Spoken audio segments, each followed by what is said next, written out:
listening to the Horror Shots Podcast.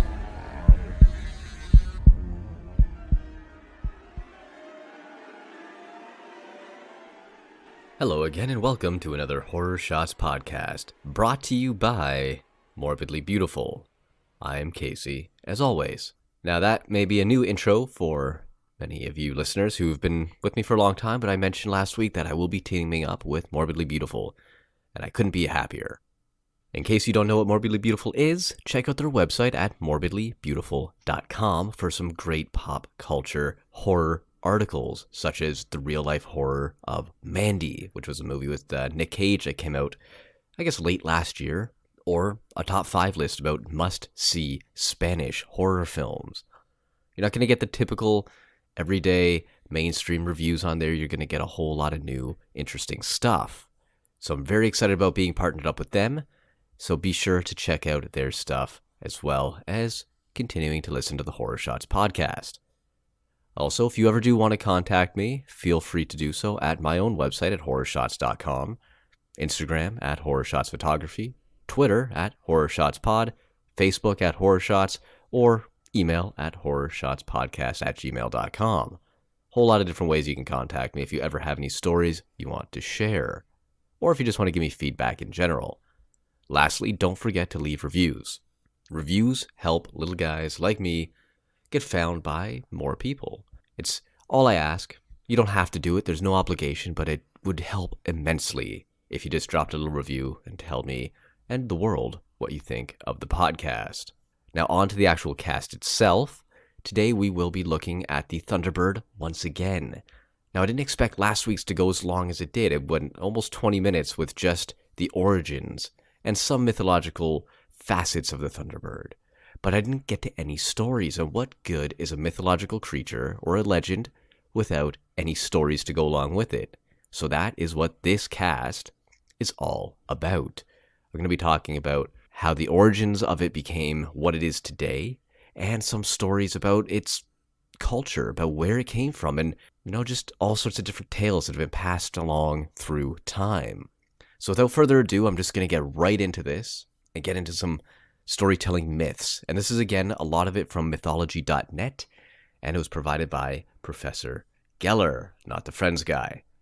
Not Ross. Well, his name might be Ross. I don't know. That would be strange. Regardless. So we're going to start with the Thunderbird fighting the Mimlos whale. At one point in time, it was said that there was a great flood that covered a significant portion of the earth. During this flood, Thunderbird is said to have fought the Mimlos whale. Their fight was long and brutal. The Thunderbird would grab the Mimlos whale with his mighty talons and drag the creature to his mountain nest. Mimlos whale was tricky, however, and would manage to escape the nest and find refuge in the water once again. Every time the Thunderbird captured the Mimlos whale, there would be a great fight between the two beasts. The noise that resulted from their fight was so great that it shook the mountains. Their battle was so brutal that they uprooted all the trees in the area in which they fought. The fight between Thunderbird and Mimlos whale continued for a great period of time until finally Thunderbird was tired and allowed Mimlos whale to escape into the depths of the ocean. It is said that this is why the killer whale can still be found in the oceans today, and it's thought that the Mimlos whale was actually a killer whale or orca. Although the fight between the two creatures ended with no clear victor, the memory of their battle can still be seen on the face of the earth. The places where they fought still remain bare of trees to this day, and thought it to be the prairies that are found on the Olympic Peninsula. The Thunderbird turns people to stone.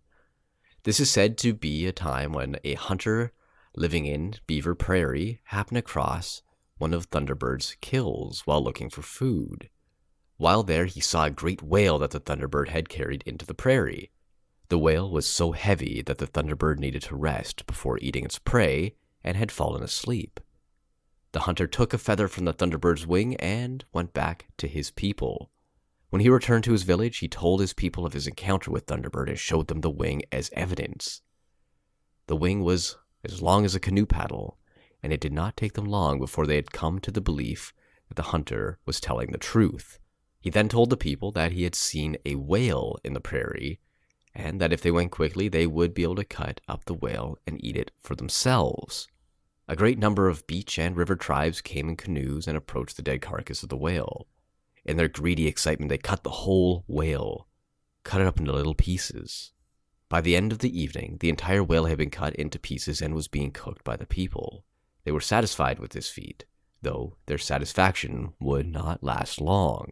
Suddenly, the sky became dark and the clouds began to draw together. This was the sign that Thunderbird was returning and was angry with the people for stealing his food while he was sleeping. He caused a great storm to take place. At first, the storm was only rain. Soon, however, the rain turned into hail that was larger than a man's fist. The hail pummeled to the ground with brutal speed and killed everyone on the prairie below. After Thunderbird's storms passed, he turned the people and all of their stolen meat into stone. This caused a ridge of large rocks to be formed. This ridge reached from one edge of the prairie to the other. It is said that this ridge still exists today. If one looks closely, they can see the head and ribs of the great whale that was stolen from Thunderbird. Thunderbird causes a great flood and separates the Quileute people. It is once said that Thunderbird became so angry with the people that he caused a great flood to occur. The oceans rose so high that the Quileute were forced to get into their boats and take shelter. The oceans rose so high that even the tops of the mountains were covered with water. This went on for 4 days. After 4 days, the Quileute people sailed with no sun or landmarks to guide them. When the waters receded, again for 4 days, it was discovered that many of them had been scattered. When they found land again, some of the Quileute found that they were in Ho. Others discovered themselves in Chimacum. Both of these groups decided to stay there to live out their lives. Very few of the people forced to flee were able to find their way back to their homeland. The origin of the Thunderbird according to the Passamaquoddy peoples. It is said that the Thunderbird was discovered when 2 warriors, the Passamaquoddy people, wanted to find the origin of thunder.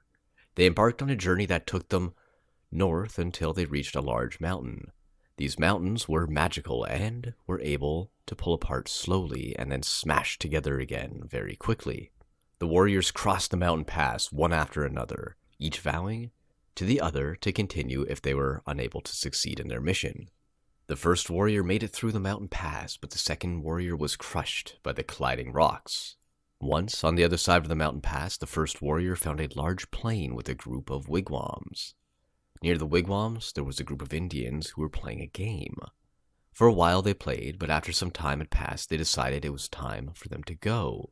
They went into the wigwams and put on wings, then flew back over the mountains to the south. There were, however, a few of the elder men that still remained in the camp. When they saw the warrior, they questioned him to discover who he was and why he wandered into their camp. He told them of his desire to discover the origins of thunder. The elders talked for a while until they were able to decide on a way to help him understand said origins. After some time, they called the warrior over and put him inside a large mortar. They then pounded all of his bones until they were broken and created a new body for the warrior, complete with wings, like Thunderbird. Then they gave the young warrior a bow and arrows and sent him on his way. This is how the Passamaquoddy warrior became a Thunderbird. Legend claims that he still guards over the Indians and is a mighty protector. Thunderbird saves people from Unktahi. According to legend, the Thunderbird, Wakintanka, was the grandson of the great sky spirit that had created the world and brought people into existence. All would have been peaceful if the water spirit, Unktahi, not gotten involved. Unktahi thought people were parasites, and she and her followers tried to drown all humans. Terrified, the people retreated to the highest hills they could find and prayed for help. Wankantaka heard their pleas and came to fight Unktahi, so she would leave the people in peace. Wakintanka caused lightning to split open the earth. This drained Unktahi and the Unktahali, her followers, into the cracks. far away from mankind. Now, we did go over some of the origin of the myth before, but we're going to get into a little more detail now. Many who've studied the Thunderbird's myth are convinced that it originated as a way for Native Americans to better explain the world around them. Just like any religion, early religion especially, it is supposedly a creature who has control over both life and death. As such, the Thunderbird serves as a respected deity and demonstrates how the elements can give humans both life and cause death or endangerment. People who think the story of the Thunderbird is figurative often point to the story of travelers who went in search of Thunderbird. In this story, there are two travelers looking to discover the origin of thunder. When they look to the part of the story that tells us one of the travelers is crushed between two rocks, some scholars are convinced that this is a metaphor used to discuss the semi-visible shape of the man in the moon as a crushed Indian warrior. If this warrior is a fixture in the moon, it could mean that the Thunderbird is a constellation. There is one pictograph in particular that intrigues researchers for its resemblance to a stellar figure that many believe could be a supernova. Despite these speculations, the origin of the Thunderbird myth is admittedly unknown. Pterodactyls and megafauna. A couple of other theories going to throw at you now. While many rely on a more theological explanation, there are some who believe the stories of a Thunderbird are inspired by real creatures that were witnessed by the early Native Americans. The explanation for which creatures this may be tends to vary, but tends to lead suggestions that the Thunderbird could be a cryptid as well as a legendary creature. Those who point to pterodactyls are insistent that the early Native Americans were known to inhabit the Americas at a point in time when they could have encountered one of these creatures if it had managed to survive past the estimated extinction date of dinosaurs.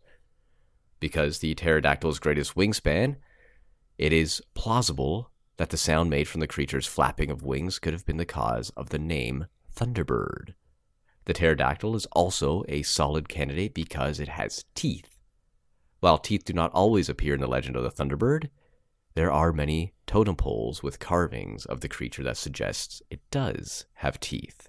The major drawback to the pterodactyl being the source of the myth is that the wings of the Thunderbird and the wings of the pterodactyl appear to be very different. The pterodactyl is thought to have wings that are similar to that of a bat. The Thunderbird, however, is thought to have wings that are feathered and quite vibrant and beautiful. There's some that still argue the pterodactyl could be a likely candidate because the wings could have been a similar color, and the native tribes may have simply observed these creatures from a distance without ever interacting with them up close. Details in the legend, however, contradict this.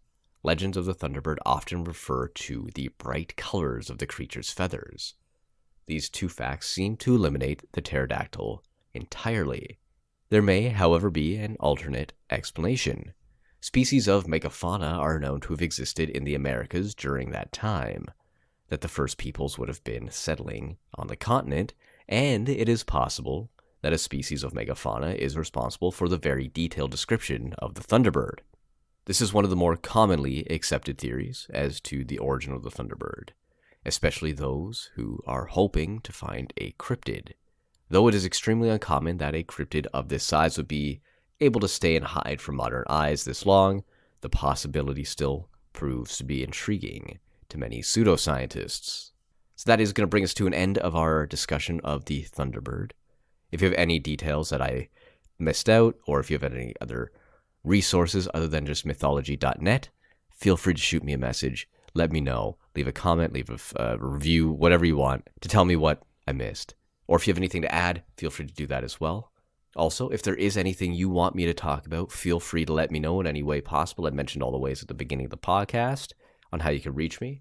So you can do any of those things. Hit me up. Let me know what you want to hear, what you want to learn about, and if there's any favorites that you have. I do have the History of Demons series that I will be continuing on throughout this season as well. So if there's a particular demon you want me to look into, I do have the big book of demons kicking around my little office space here. So feel free. Once again, I would like to thank Morbidly Beautiful for sponsoring the show and let me team up with them and allowing me to share their stuff, their site, their information with you. So feel free to check them out as well. So until next week.